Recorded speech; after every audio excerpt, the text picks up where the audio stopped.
हर हर महादेव सभी को। आज हम श्री शिव पुराण महात्म्य अध्याय 2 पढ़ेंगे। शिव पुराण के श्रवण से देवराज को शिवलोक की प्राप्ति तथा चंचुला का पाप से भय एवं संसार से वैराग्य। यहाँ पर श्रवण का मतलब है सुनना, यानी कि लिसनिंग। श्री शौनक जी ने कहा, महाभाग सूत जी, आप धन्य हैं, परमार्थ तत्व के ज्ञाता हैं। आपने कृपा करके हम लोगों को यह बड़ी अद्भुत एवं दिव्य कथा सुनाई है।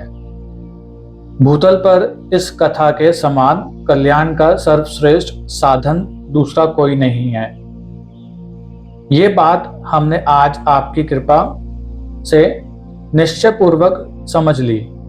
सूत जी, कलयुग में इस कथा के द्वारा कौन कौन से पापी शुद्ध होते हैं, उन्हें कृपा पूर्वक बताइए और इस जगत को कृतार्थ कीजिए। कृतार्थ मतलब संतुष्ट, सेटिस्फाइड, राइट, सफल, राइट। सूत जी बोले, मुने, जो मनुष्य पापी, दुराचारी, खल तथा काम क्रोध आदि में निरंतर डूबे रहने वाले हैं। खल मतलब जो मीन होता है बंदा, लाइक दुष्ट या फिर नीच कह सकते हैं, वे भी इस पुराण के श्रवण पठन से अवश्य ही शुद्ध हो जाते हैं। इसी विषय में जानकर मुनि इस प्राचीन इतिहास का उदाहरण दिया करते हैं, जिसके श्रवण मात्र से पापों का पूर्णतया नाश हो जाता है। पहले की बात है, कहीं किरातों के नगर में एक ब्राह्मण रहता था। किरातों यहाँ पर हम एक कम्युनिटी को कह सकते हैं। हो सकता है कि उस जमाने में कोई एक ऐसी कम्युनिटी हो जो ज्ञान में अत्यंत दुर्बल, दरिद्र, रस बेचने वाला तथा वैदिक धर्म से विमुख था। वैदिक धर्म से विमुख था मतलब कि उसका इंटरेस्ट नहीं था, उसमें वैदिक धर्म में इंटरेस्ट नहीं था। वह स्नान, संध्या आदि कर्मों से भ्रष्ट हो गया था और वैश्य वृत्ति में तत्पर रहता था। उसका नाम था देवराज। वह अपने ऊपर विश्वास करने वाले लोगों को ठगा करता था। उसने ब्राह्मणों, क्षत्रियों, वैश्यों, शूद्रों तथा दूसरों को भी अनेक बहानों से मारकर उनका धन हड़प लिया था, परंतु उस पापी का थोड़ा सा भी धन कभी धर्म के काम में नहीं लगा था। वह वैश्यागामी तथा सब प्रकार से आचार भ्रष्ट था। एक दिन घूमता घामता वह देवयोग से प्रतिष्ठानपुर में जा पहुंचा। वहां उसने एक शिवालय देखा जहां बहुत से साधु महात्मा एकत्र हुए थे। देवराज उस शिवालय में ठहर गया, किंतु वहां उस ब्राह्मण को ज्वर आ गया। ज्वर मतलब फीवर आ गया। उस ज्वर से उसको बड़ी पीड़ा होने लगी। वहां एक ब्राह्मण देवता शिव पुराण की कथा सुना रहे थे। ज्वर में पड़ा हुआ देवराज ब्राह्मण के मुखारविंद से निकली हुई उस शिव कथा को निरंतर सुनता रहता। 1 मास के बाद वह ज्वर से अत्यंत पीड़ित होकर चल बसा। यमराज के दूत आए और उसे पाशों से बांधकर बलपूर्वक यमपुरी में ले गए। इतने में ही शिवलोक से भगवान शिव के पार्षदगण आ गए। उनके गौर अंग कर्पूर के समान उज्जवल थे, हाथ त्रिशूल से सुशोभित हो रहे थे। उनके संपूर्ण अंग भस्म से उदासित थे और रुद्राक्ष की मालाएं उनके शरीर की शोभा बढ़ा रही थी। वह सब के सब क्रोधपूर्वक यमपुरी में गए और यमराज के दूतों को मार पीट कर बार बार धमकाकर उन्होंने देवराज को उनके चंगुल से छुड़ा लिया और अत्यंत अद्भुत विमान पर बिठाकर जब वह शिवदूत कैलाश जाने को उद्धत हुए, मतलब रेडी हुए, उस समय यमपुरी में बड़ा भारी कोलाहल मच गया, मतलब कि शोर मच गया। उस कोलाहल को सुनकर धर्मराज अपने भवन से बाहर आए। साक्षात दूसरे रुद्रों के समान प्रतीत होने वाले उन चारों दूतों को देखकर धर्मज्ञ धर्मराज ने उनका विधि पूर्वक पूजन किया और ज्ञान दृष्टि से देखकर सारा वृत्तांत जान लिया, यानी कि वृत्तांत मतलब डिस्क्रिप्शन जान लिया उनका बेसिकली। उन्होंने भय के कारण भगवान शिव के उन महात्मा दूतों से कोई बात नहीं पूछी, उल्टे उन सबकी पूजा एवं प्रार्थना की। तत्पश्चात वे शिवदूत कैलाश को चले गए और वहां पहुंचकर उन्होंने उस ब्राह्मण को दया सागर साम शिव के हाथों में दे दिया।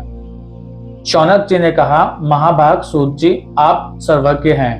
महामते, आपके कृपा प्रसाद से मैं बारंबार कृतार्थ हुआ। इस इतिहास को सुनकर मेरा मन अत्यंत आनंद में निमग्न हो गया। सो निमग्न मतलब डूबा हुआ, लाइक मैं इमर्स्ड हो गया इसमें। अतः अब भगवान शिव में प्रेम बढ़ाने वाली शिव संबंधी ने दूसरी कथा को भी कहिए। श्री सूत जी बोले, शौनक सुनो, मैं तुम्हारे सामने गोपनीय कथा वस्तु का भी वर्णन करूंगा। कथा वस्तु मतलब कि कहानी का मूल तत्व, यानी कि प्लॉटिंग। क्योंकि तुम शिव भक्तों में अग्रगण्य तथा वेद वेत्ताओं में श्रेष्ठ हो। अग्रगण्य मतलब मुख्य और श्रेष्ठ, यानी कि इंपॉर्टेंट। समुद्र के निकटवर्ती प्रदेश में एक वाशकल नामक ग्राम है। बेसिकली इसमें जो वाशकल है उसका मतलब है पावरफुल, राइट, योद्धा और वीर।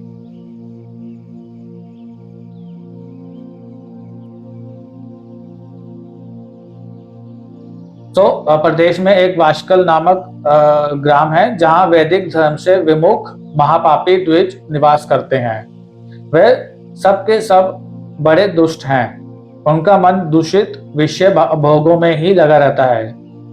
वे ना देवताओं पर विश्वास करते हैं ना भाग्य पर। वे सभी कुटिल वृत्ति वाले हैं। कुटिल मतलब चालबाज, दुष्ट, और in English crook, right. And वृत्ति, तो बेसिकली ये सब जो है दुष्ट हैं, राइट, दुष्ट रहते हैं वहां पर।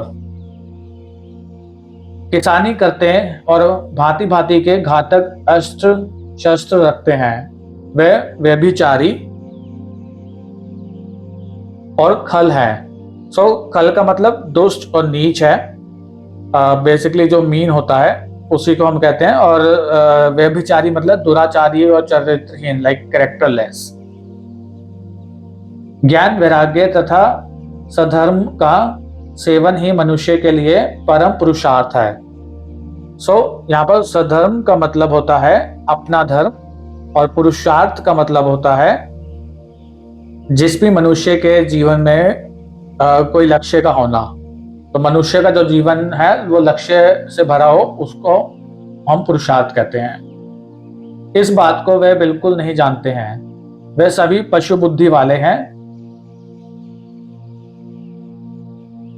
जहां के द्विज ऐसे हो, वहां के अन्य वर्णों के विषय में क्या कहा जाए। अन्य वर्णों के लोग भी उन्हीं की भांति कुत्सित विचार वाले रखने वाले, स्वधर्म विमुख एवं खल है। वे सदा कुकर्मों में लगे रहते हैं और नित्य विषय भोगों में ही डूबे रहते हैं। विषय भोगों मतलब सेंसरी एंजॉयमेंट्स में रहते हैं वो बेसिकली। वहां की सब स्त्रियां भी कुटिल स्वभाव की, स्वेच्छाचारिणी, पापासक्त, कुत्सित विचार वाली और व्यभिचारिणी है।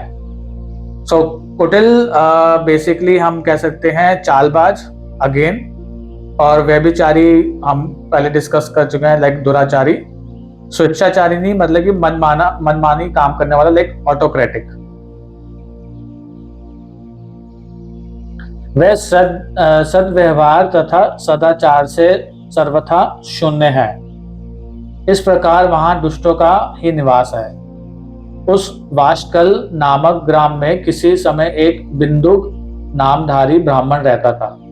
वह बड़ा अधम था, दुरात्मा और महापापी था। यद्यपि उसकी स्त्री बड़ी सुंदरी थी, तो भी वह कुमार्ग पर ही चलता था।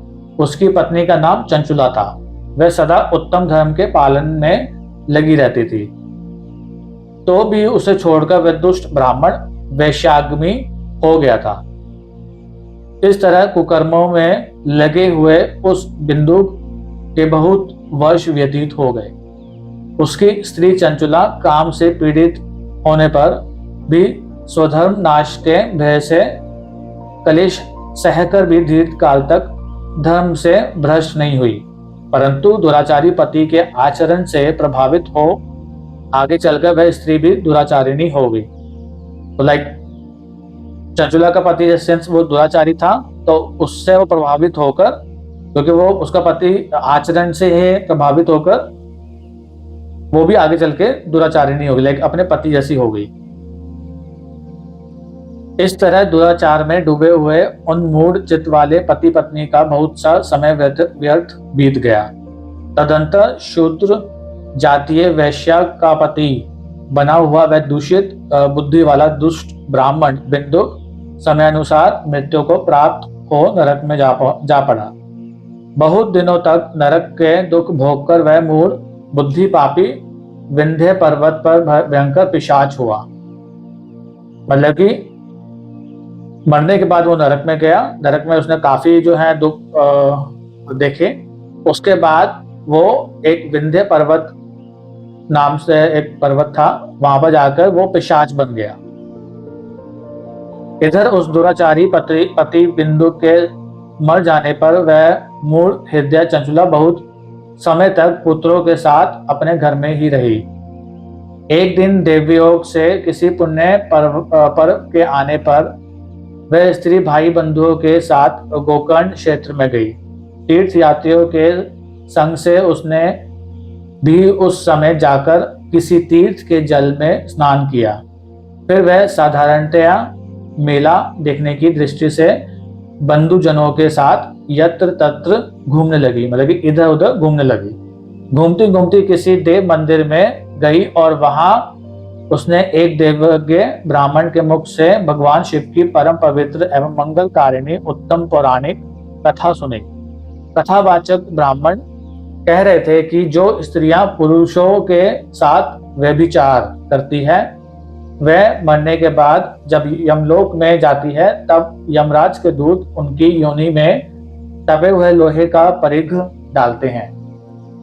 पौराणिक ब्राह्मण के मुख से ये वैराग्य बढ़ाने वाली कथा सुनकर चंचुला भय से व्याकुल वहां कांपने लगी। वैराग्य मतलब डिटैचमेंट।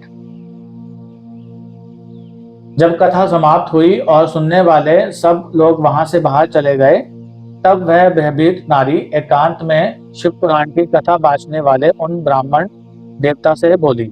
बांचने मतलब कि रीड करने वाले, पढ़ने वाले। चंचुला ने कहा, ब्राह्मण, मैं अपने धर्म को नहीं जानती थी, इसलिए मेरे द्वारा बड़ा दुराचार हुआ है। स्वामिन, मेरे ऊपर अनुपम कृपा करके आप मेरा उद्धार कीजिए। आज आपके वैराग्य रस से ओतप्रोत मतलब कि पूरी तरह भरा हुआ, लाइक डीपली इमर्स्ड।